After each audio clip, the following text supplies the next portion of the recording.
Absolutely. Yes. Yes.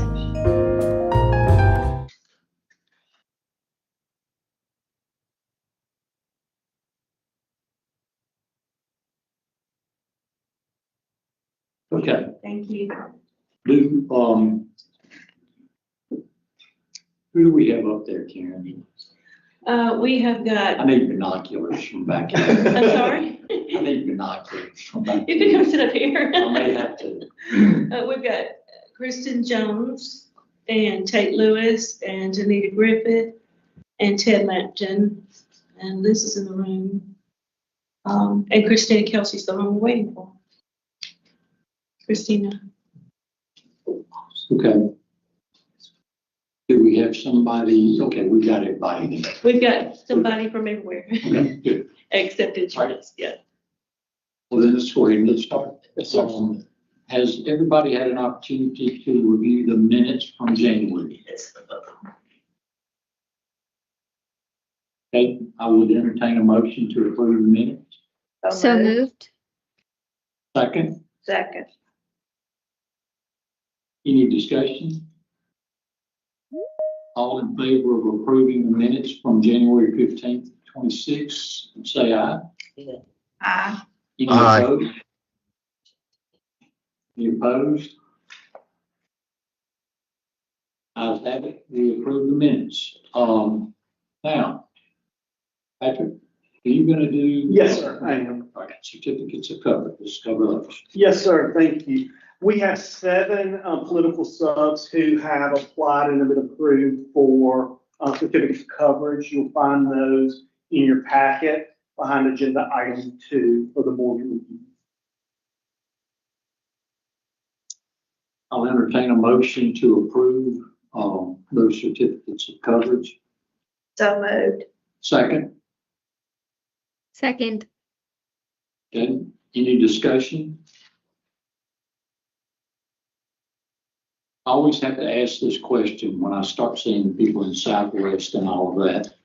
I cannot remember, and I should be able to, was it Southwest Mississippi Regional Medical Center that we had some issues with a few years back, and are they all current and everything fine there?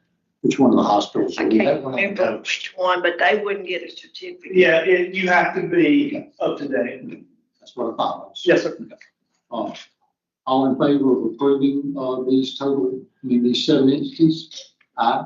Aye. Aye. Any opposed? Ayes have it. Okay. Daryl, Yeah, thank you for joining us. thank you. And thank you for what you've done on the work here. So I'm going to let you walk us through the new financial statement. Thank you, Mr. Chairman. So I believe all of you in your packet should have the financial information for February 28th, 2026. It looks a little different. Let me walk you through this. And please, if you have any questions, that's why I'm here.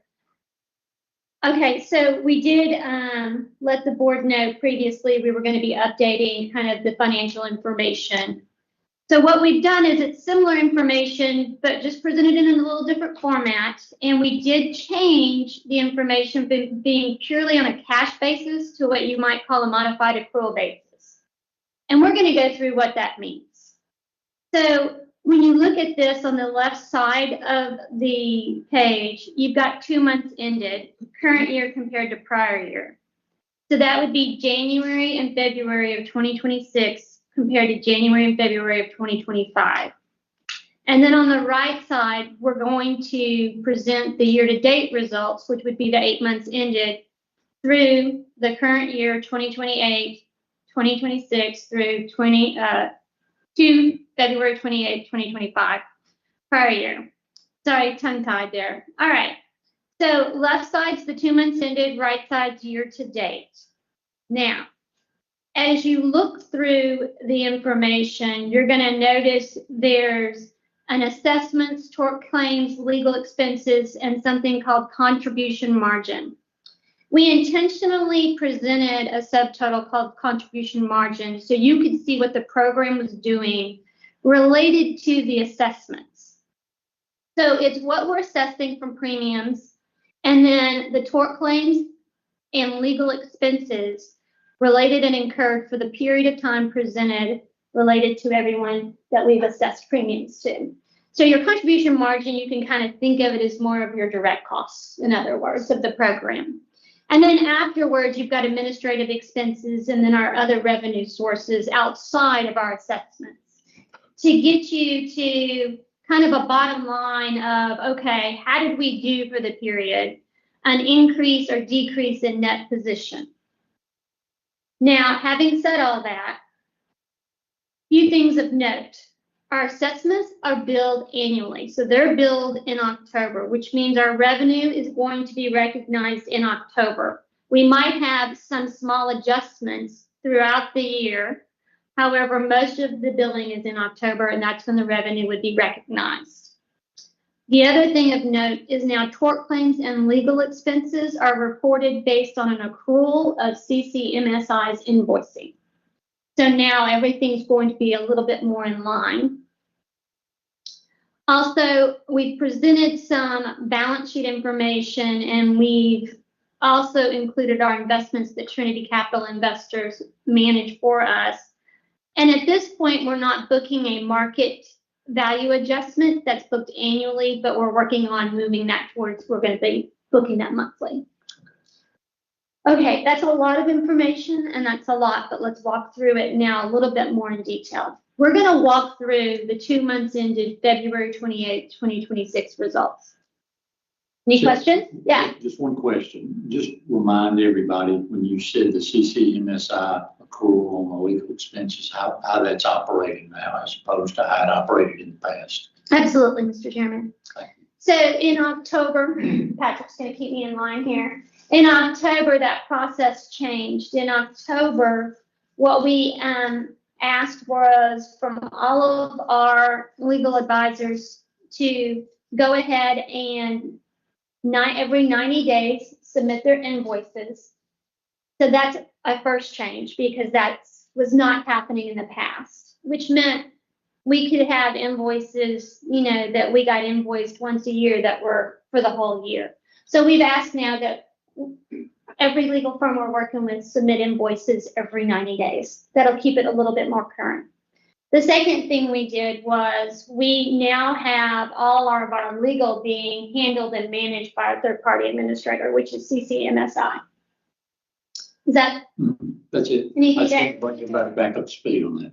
No, I think that was excellent. I think like Cheryl pointed out, it was an inconsistent kind of payment regimen, and now we're trying to get everyone on more of a timed invoicing of legal bills. I think that you will see that over time, the cadence of those legal invoices will become more in line. Right now, there is a little bit of a discrepancy because we're still looking back during the period where we weren't requiring them to be made within the 90-day frame. I can also tell you the reporting actually, because we're getting reporting out of CCMSI, I always change those names, so I gotta be careful. It's actually better reporting now in that they can tell us the legal expenses attached to the claim through a report. So we're not having to manually dig through it, which is very handy. And it'll give you the legal expenses for each claim and then total. So we know attributed legal expenses with that claim a little bit more accessible. Not that we didn't know that, but it would have been a manual process. But at push of a button, you can get more information. Okay, having said that, now we're going to go through the 2 months ended results. So when we look at what's happened for the 2 months, our assessments, we had $495 that we billed in an assessment. And of course, we are reconciling our assessments. So it was one that needed additional billing. Compared to, you'll see, it's a negative $70,284 in 2025. What that was an assessment that was billed and we had to correct it due to an entity no longer needing that amount of high assessment. So it's just a correction. And that's what happened in 25. So that change is a positive 70,000.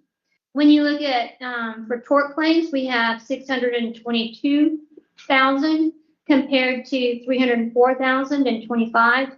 So we got an uptick in tort claims about 318,000. And so why is that? In January, at the end of January, we had a pre-funding of one large claim for $300,000. That's what did it. You go to legal expenses, we had $148,923 compared to $135,836, so pretty comparable. That gives you a net result of a contribution margin for the current year of $771,000 compared to $510,000. So as you can kind of see, we've got a little uptick in a negative position of $260,000 attributable to mainly the $300,000 pre-funding tort claim we had to make.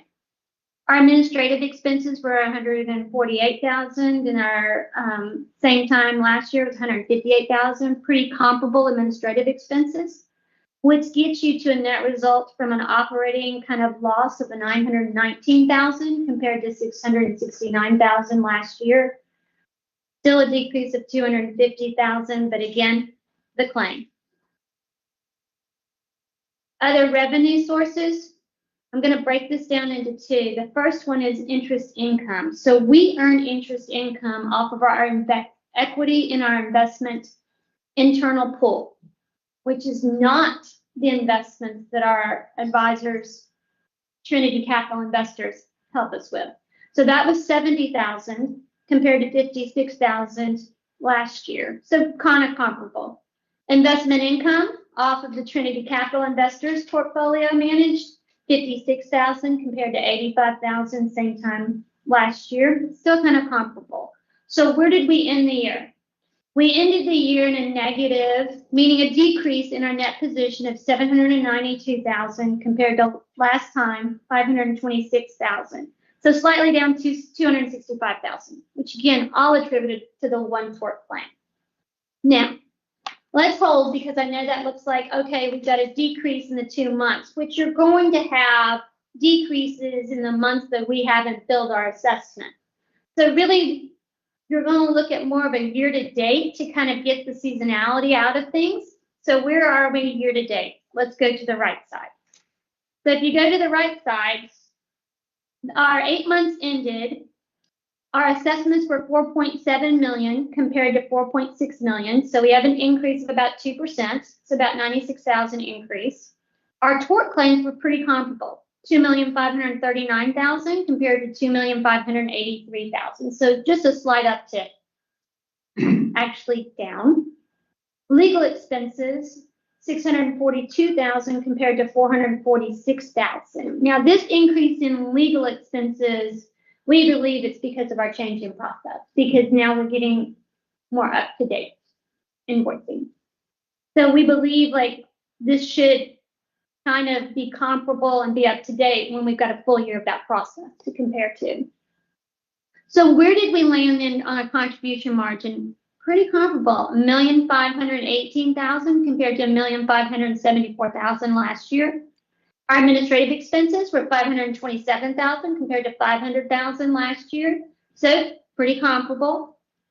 So operating income is a positive $991,000 compared to $1,073,000 of last year. Our other revenue, our interest income, again, the interest income earned off of our equity internal investment pool was $189,000 compared to $175,000. Y'all are gonna get tired of me saying comparable. And then our investment earnings with Trinity Capital was $338,000 compared to $301,000. So where did we end the year? So far today, we have an increase in our net position of a positive $1,523,000 compared to $1,550,000. So really comparable. So we're in a very positive increase in our net position through our 8 months ended, which is a good thing. Now that's our results on our financial results for where we ended. I'm going to stop there to see if there are any questions. Are there any questions? Okay, with that, I'm going to get to the next section. So it's the balance sheet section. This is going to be a new section. So a balance sheet is kind of where are our assets and what do we owe at this point in time. We have a cash of $9,319,000. We have investments with Trinity Capital Investors of 13.9 million. I would note again that this does not include our market value adjustments, which we're going to start booking monthly. In the past, they were booked annually. And we have receivables of 220,000. So our total assets are $23,432,552. So what do we owe at this point in time as of the end of February? We have just a payable of about $605 to a vendor. And then we have claims payable of $8,290,670. Now this includes the reserve. So typically in the past, we would kind of have like a note on what our reserves are, but here the comment is, okay, if you look at what our total assets are, and honestly, when you look at cash, you've got 9.3 and you've got liabilities of 8.2. So we can pay all of our liabilities out, still have cash left over, and still have all of our investments. And that's kind of how you look at it. Then the net position is kind of what's left over after you look at how much assets you have in your liabilities, and you have about 15 million in tort of a net position. One could say that's like a surplus, but when you're looking at financials, you like to see a positive net position. That's an indication of good financial health. So that's the end of the balance sheet information. Are there any questions? Yeah. Claims payable, which you say include reserve, does that include our actuarial, the IBNR, you said reserves? That includes the reserve. It does not include an IBNR completely. It includes the reserves. An IBNR is typically looked at annually. Okay. So whatever CCMSI is set aside already. Yep. You got it.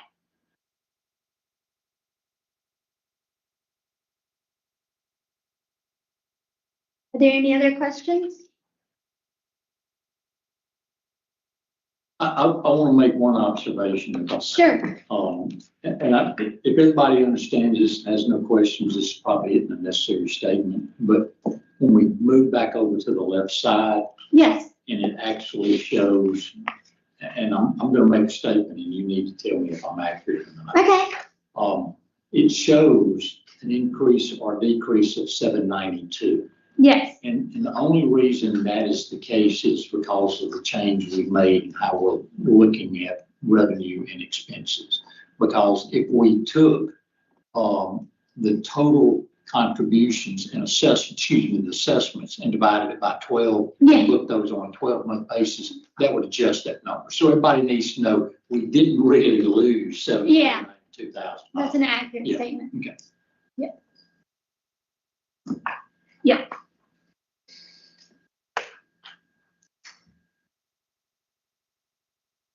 Okay, so we're going to go to statistical information. That is a great format, though. Thank you for that. Oh, yeah, no problem.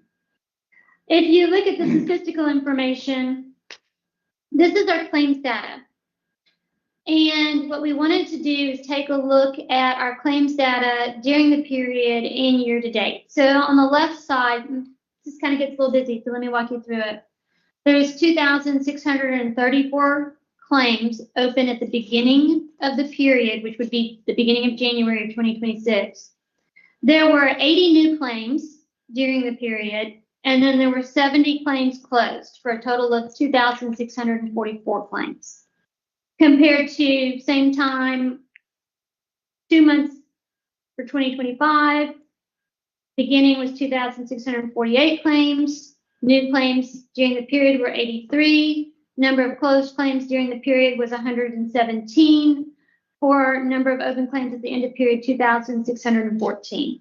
So just at the end of each period, 30 more claims. Now, I'm going to stop here because I'm not going to have us go to the right. I'm going to have us go look at the closed claims data. Out of the closed claims data, 35, and I know that seems weird because it's 35 and 35, but 35 claims were closed at no cost, no payout. 35 claims were closed with cost, meaning we paid something else. So we had a 50% closeout claims at no cost as of 2026. And then for 2025, we had 117 closed claims, of which 65 were closed at no cost. So that's 55% was closed at no cost. I think that's important to know because there's a lot of claims going on. There's a lot that's being handled. If you go to the right side for the year to date, the fiscal year end, we began the period with 2,670 claims. New claims through the year, 516. Closed claims were 542. Again, you should end up at the same spot, 2,644 claims. Compared to same time last year, 2,686 claims, 573 new claims, and then closed was 645. So the total number of open claims was 2,614. Same information year to date, which I think becomes even more relevant, is total number of closed claims at no cost was 360. Total closed claims at cost was 182. So we were 66% closed claims at no cost. And then for the same time last year, we had 433 claims closed at no cost and 212 claims closed at cost. So 67%. Same time last year were closed at no cost. So pretty comparable. So we're closing a lot of claims, and some of them we're closing at no cost. It's a lot of work. But, okay. The other lens to look at is the reserve information. This gives you a lens of the outstanding reserve, the number of claims. This would be the enter date of the claim, not the date of the loss, but the enter date of the claim. So total year to date, we have 2,637. And there are 7 claims because if you notice, I reported above 2,644. That's a timing issue between the reports, and I'm going to get with CCMSI and figure out the 7 claims in case somebody noticed. However, it's just the timing in the reports. I don't have any concerns. So when you look at this, we started delving into the number of claims, and we had water claims with the date of loss of 9/2021. And we have 2,301 claims. There are all $100 each in our reserve. So if you kind of take out the water claims, then we're really looking at 336 claims. Now, what's interesting is it'll give it by year, and those are the reserves by year to come to our 8.2 in reserves. We thought it was interesting information to present to the board so you could kind of see maybe a life cycle of a claim and also see where the claims are at any point in time. And do we have a lot that are old? I mean, no. You've kind of got 50% that are 2024, 25, and 26 when you look at it. 20%, 27%, and 4%.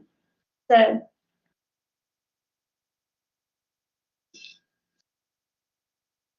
that concludes my report. Are there any questions? That's some good information, Cheryl. Thank you. And I have one more. I apologize. Under the number of claims closed during the period at no cost, have we reserved any funds against those claims prior to closing them? That's a great question.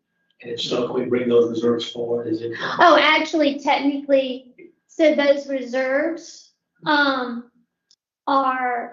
okay, if I heard your question, do we have any reserves on those claims? It depends on, there were actually some claims opened and closed during the same period. So. But I'm asking if the ones that were closed with no cost. Right. When they were opened, did the adjuster go ahead and assign a reserve to them when they were open? And then when we closed them at zero, did we take that reserve back out as income? Or my understanding is once the case is closed, any reserve that is set, then it's adjusted on the total reserve. So I can't speak to whether a reserve was placed at that time or not, but I would say regardless of whether there was one or not, at the time of closure, the reserve is adjusted. Yes. Yeah, and Is that correct? That's an accurate yeah, statement. your question's not so much whether or not there was a reserve. He's talking about the income. Reverse from the Right. county's close. Yes. And it's gonna be Y'all's reversed answer is monthly. yes. That's right. Yeah. Anytime with the close report, the adjustment of the reserve, yes. So you're gonna see that reserve number change every month. Yes. It's bottom line, you're gonna see the reserve number change every month, and in theory, there'll be a delta that comes back in or out, depending on which way the reserve goes. That's really what you're asking, right? I would just like to echo, thanks to Cheryl for all of her hard work. And I think also this shows that our TPA is doing great work for us in terms of record keeping and case closures and management. Yeah, only thing I'd add there, I think everybody on this committee ought to be, on this board ought to be proud of the fact that we're getting some really good efficiencies here Yes. with these changes. And we're being an example that we want everybody else to be. And this reporting is really helpful from the standpoint. And I would say it may be worthwhile. I think Senator Wiggins is a permanent member from the He legislature. is by virtue of Yeah. it, so. And Patrick, I would ask you to forward him this new format because some of the questions he raised, I don't Right. believe he's on the call. Are you, Senator? I think there might be, I think they're in session. they are, I don't know whether they're in this afternoon or not. But Patrick, if you could email him these financials. I think he may get those every month by virtue of his, he may be just on the distribution, but I will make sure that he specifically gets If it. you don't mind, follow up with him and just let him know that we changed that format. We think this addresses some of the questions that he raised. I just think it'd be good for us to be proactive on them. I'll be happy to do that. But it's a great job. Thank you so much. Oh, I do have one question for you. Hold on. See, and we talked about this. Let everybody know, on the balance sheet, we've got the cash equivalents, the investments, and the receivables, because we really don't have any receivables per se as anything other than, assessments. Mhm. But that's an account. I'll let you explain what that account is, and that we're further looking. Looking at into it, right. So when we bill out our 4.7, let's just take our 4.7 that happens in this year. There's still some outstanding. So we haven't collected all that we billed out. There's also, when we looked into it, we need to look further. There are some receivables that might be older than just the current assessments that we never really collected. So we're gonna have to look at that to see, okay, we probably need to write off some of those receivables. And so we have further investigation to go into those receivables. Yeah, Sorry, this is my day. Next question. that's an accurate statement. Because of our market value adjustments and because how things have been being booked annually, what he's alluding to is there's an accrued interest in there off of the investments. It's okay, it's 85,000. I don't know the remaining change, but it was 85,000 and some change. Yeah, for the market, yeah. So we have some work to still do. No, It's a process. I really didn't mean to bring that to anybody's attention. I was just trying to, something that we didn't really address because I knew y'all were already looking at it. Yeah. It takes going back and investigating it and We seeing will. what's there. Yep, So absolutely. again, I want to reiterate, great job. Thank you for this. And I think this will be very helpful going forward. That is it. Both of you. Thank you. Okay. Any other questions or comments? All right. Sure. Thank you, Mr. Chairman. If you have questions, I'll be brief but specific.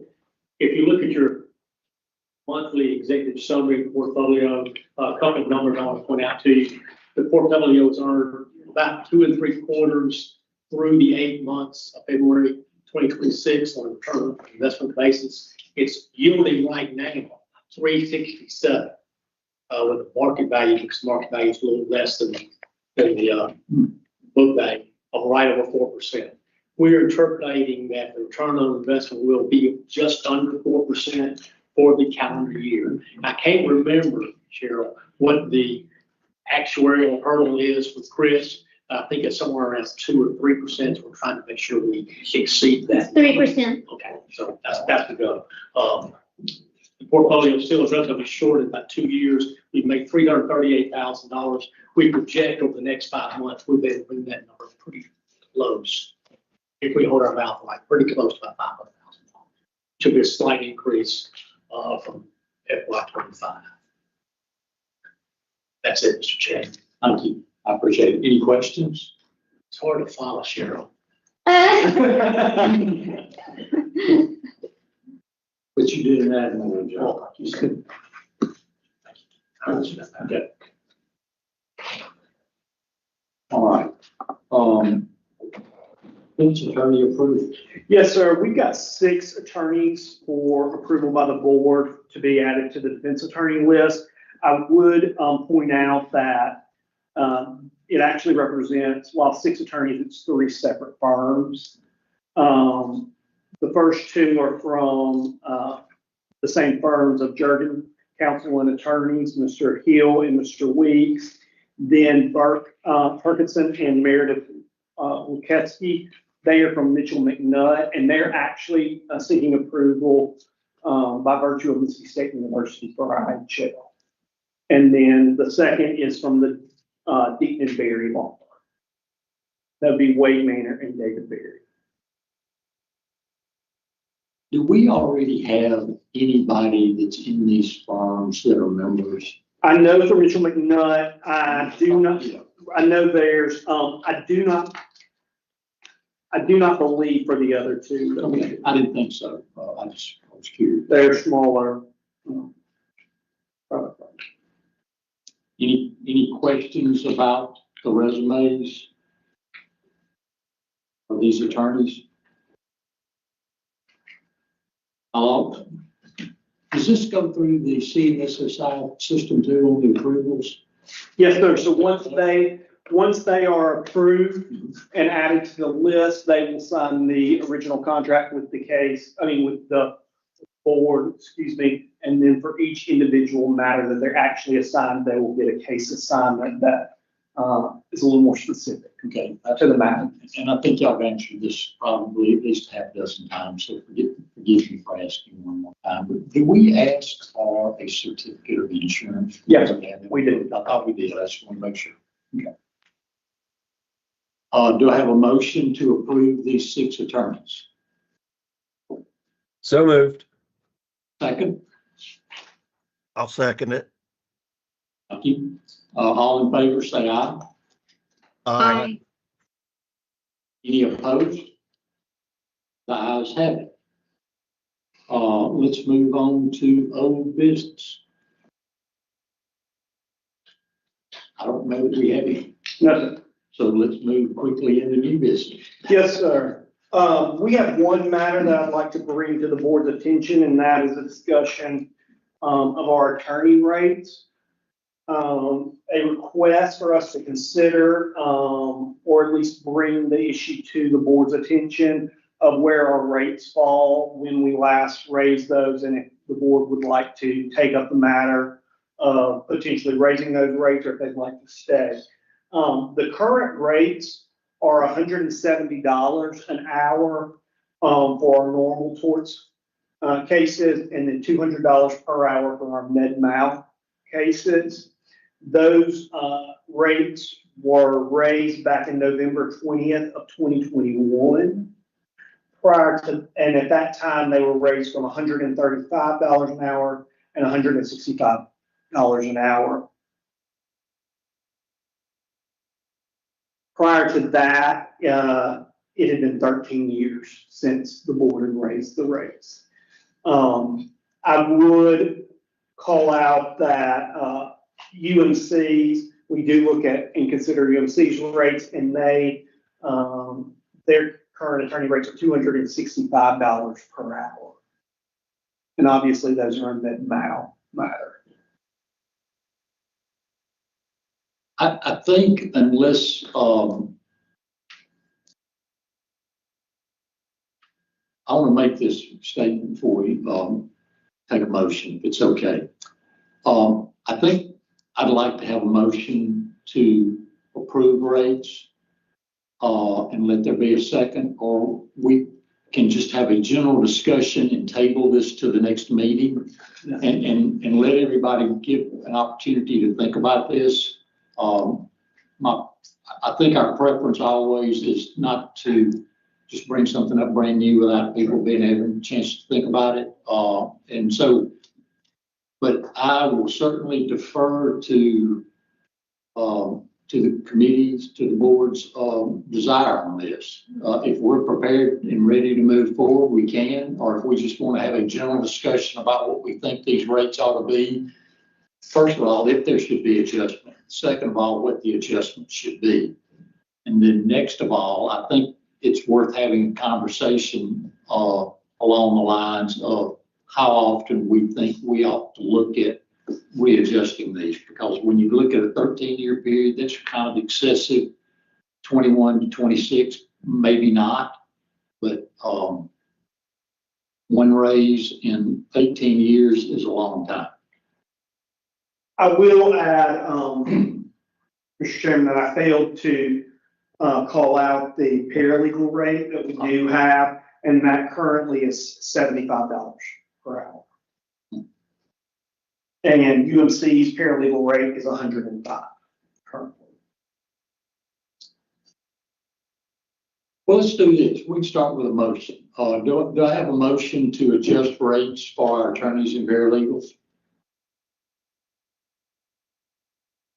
Mr. Chairman, I would actually like to make a motion to table the issue for further consideration and discussion at the next meeting. That'd be fine. Go ahead. I'm sorry. And if we could also get provided just a copy of those rate numbers to make sure in case I miswrote anything down. Absolutely. We can, if it is tabled for next board meeting, then we can include in the next packet. We'll put this onto old business, and I will include a sheet with all of the current rates and UMC rates for comparison for the board. Well, and in that case, then I won't even, we don't need to make a motion, so you won't need to table that motion. We'll just generally agree to pass this on to old business.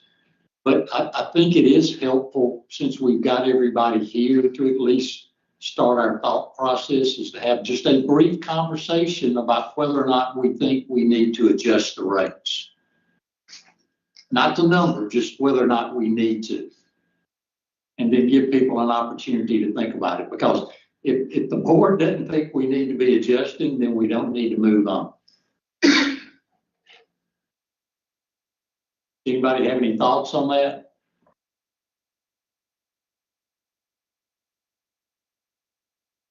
Well, we'll pass it to old business, let everybody think about it, and we'll get that information to you and move forward from there.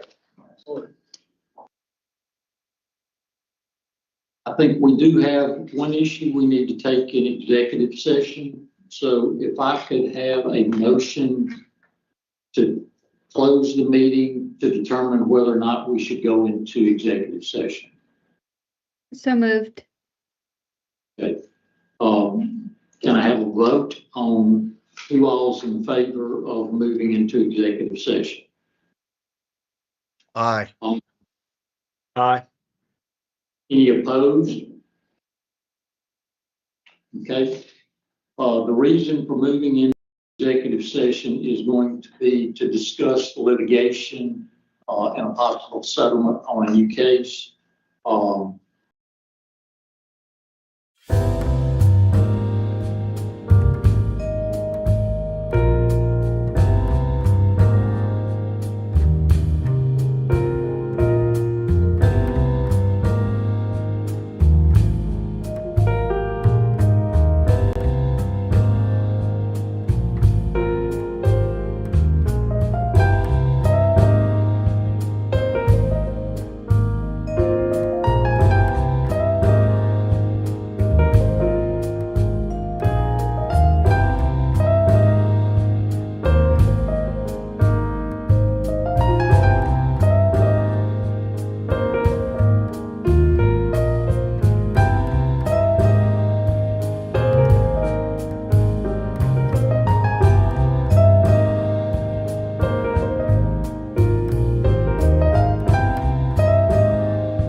We'll need a motion to exit or come back into an open session.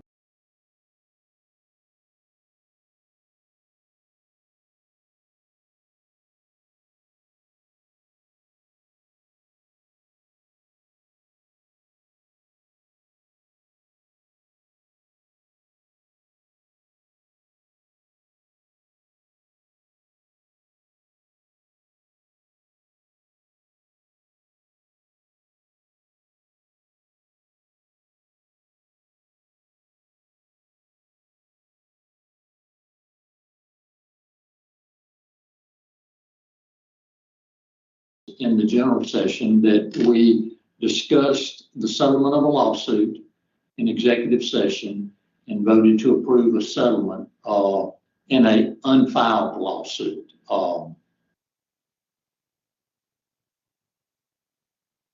Any other questions or any other business? If not, I will entertain a motion to adjourn. So moved. Second.